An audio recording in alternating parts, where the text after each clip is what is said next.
সব শাস্তি মাথা পেতে নেব, মাননীয় আদালত।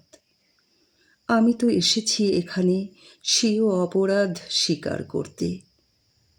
নিবিড় পরিচর্যায় বদনাম বুনেছি, এ আমার পৈতৃক সূত্রে পাওয়া।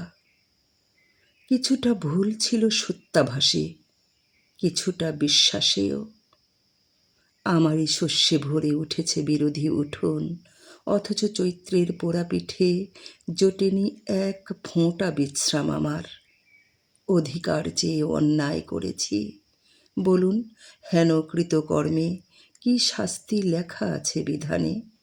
মাননীয় আদালত, আমি মাথা পেতে নেব প্রায়শ্চিত্ত আমার।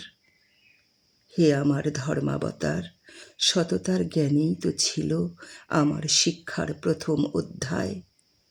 যা কোনো অর্থে কেনেনি তাকে পরিমাপ করি কি করে?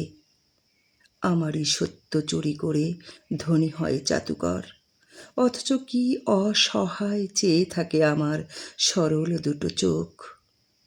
যে চোখ অন্যায়কে অন্যায় দেখে নির্বিকার থাকে, তাকে আমি অন্ধই বলি।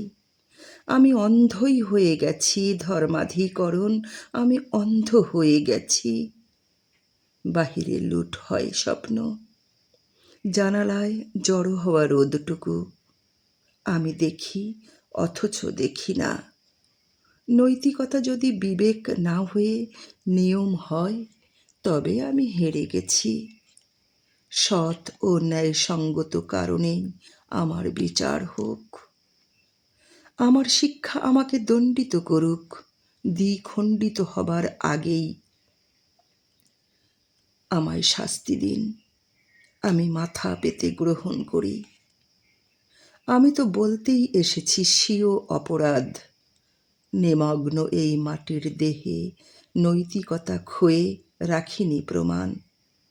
এসেছিলাম বিবেকের দহনে, সত্যকে সত্য বলবার স্বাধীনতা চেয়ে। কিন্তু হলো না, এ আমার অক্ষমতা।